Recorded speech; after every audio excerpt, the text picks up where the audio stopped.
Hello crafters, this is Mona again with another DIY. We are going to be making a Shabby Chic storage box. I also made some scented seashell candles. Let's get started.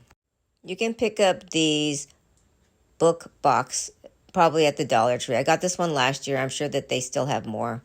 Anyway, I'm just painting the edges with acrylic paint. I wasn't sure what I was going to do with the box yet, but I just wanted to paint the edges because I didn't want to see the green edges. I decided that I'm just going to go ahead and cover it with cardstock. That's the brand that I was using. And it's a very heavy burlap cardstock. It was so heavy I had to score it 3 times before it actually cut through the paper. I'm putting this burlap on the top and the bottom of the book. Here is the chevron pattern that I used it for the spine. And I'm going to glue it on to the spine right there with some hot glue. I'm using the Gorilla Glue because I feel that that sticks on better than just the regular glue. Make sure that all the sides and the edges are glued down really tight. You need to do the spine first because you're going to add on to the front and the back piece. And you're going to put that burlap piece that goes on the front and the back on top of that chevron so you don't see the edge. There I am, just resizing it and cutting some of the edges off of the burlap so I can fit it better on the book.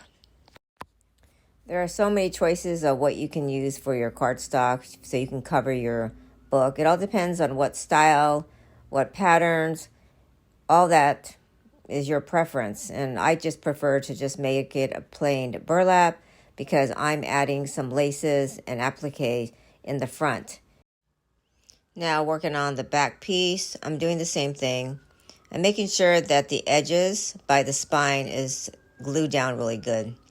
And then I started looking at my trim and I started to put this little ball edge lace on all of the edges of the book and making sure that the corners were glued down really tight. I used these scissors to push down the lace so it's even. I didn't feel like wearing my rubber little finger protectors because I felt that I had to keep taking them off and on. So the scissors actually worked really good for me, and that's what I used. It was handy, it was there, and that's what I did. Now I'll be putting on the same lace on the spine to make it just have a finished look, and I'll just be gluing that on there. I turned over the edges and then I glued them down. I don't really think you need to do that because I don't think it's going to ravel, but I did that on these. So just continue working on the spine, add the lace. If you decide to get one of these boxes, please email me and show me what you have created. Now, I decided on what lace I wanted to start off with, and it was this single scallop edge lace that I had. And then I had to go look through my stash, and I found this applique, and I laid it down to see how it looked. I positioned it there, but I still wasn't sure if I liked it or not. But you'll see at the end what I did because it wasn't finished yet. So I was gluing it in a couple of the corners first because I didn't know if I wanted to use that as kind of a pocket, and I could just put some kind of other envelope there, message or something. So I didn't glue it all the way around. I just glued it in certain parts of the applique. Now, I don't know whether or not you guys have a lot of excess trim laces laying around in boxes. Mine are all just tangled up. So I have no clue sometimes when I am working on a project what I'm actually going to be using because I don't take out just one particular lace. I take out the whole bundle because it's all stuck together anyway. And as I'm going along, I just do it that way. Now I'm working on the inside box. I used the same chevron pattern that I did for the spine. I glued it down and also added some trim inside the box to jazz it up a little bit and kind of go along with the same theme. So I just kept adding some laces at the edge, and there's a picture of what I actually did around the box. I thought I deleted that part of the video where you see me gluing the lace on the inside box, but I guess I did have it, so I added it into the video so you can see it. The lid was closing on me constantly, so I had to glue it and rush to set the lace there before the glue dried up. This is the closer look of the cardstock that I picked for the inside flap, and I was just cutting it down over here so I can just glue it on. I glued that on. I added some trim around the cardstock, and here is the picture of the completed inside. And now I'm working on the seashell candles. I just cut a piece of cardboard off.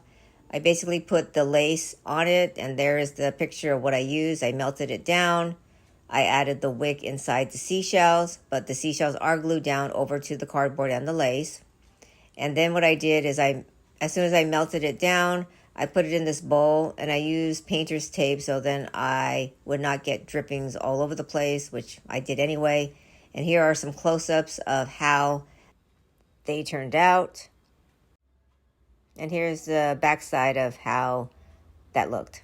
Now here's a picture of the side view of the box that I added that small little trimming. And the reason why I added that is because when you opened up the book, you can see that there was some of that green colored from the book. And so I just didn't think I would be able to paint it and not being able to see it. So what I did is I just used the same lace and I just covered that area up.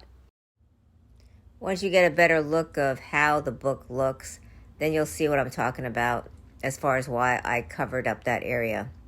And it looks good.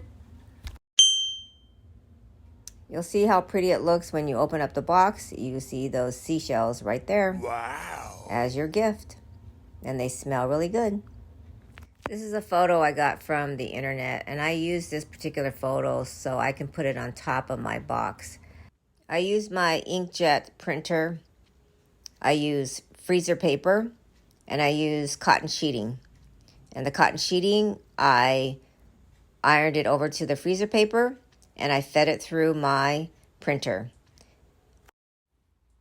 Now after I cut it down, I'm trying to fray all the edges. I used this comb, which I don't know why I used that. It was the wrong tool. So I started using my fingers, and then I looked across and I had the tool that I needed. It's like this little pointer. I thought this piece looked too flat, so what I did is I added some batting. I sewed, or I top stitched all around it. And now you'll see that my box needed something else for the inside to hang over because it was not shabby enough for me. So you see here that I just took a piece of cheesecloth and basically frayed the edges of it. So now I take a look at how that piece looks. And what I'm going to do is basically just hot glue it on 4 corners for that part. I'm using my drill because I'm going to be using a shank button that I have in brass color, and I want my box to close. So I basically use hot glue and some permanent adhesive for that area. And then my box still needed more, so I went through a stash of old brackets that I had in a pile. I found this one and I liked it. It needed some kind of other element. Oh, sorry, this is where I actually glued on that front piece. I lied, sorry. And the final touch was that brass button. As always, thanks for watching my videos. Stay tuned for some more DIY Christmas gifts. I would appreciate it if you can like and subscribe to my new channel. Aloha!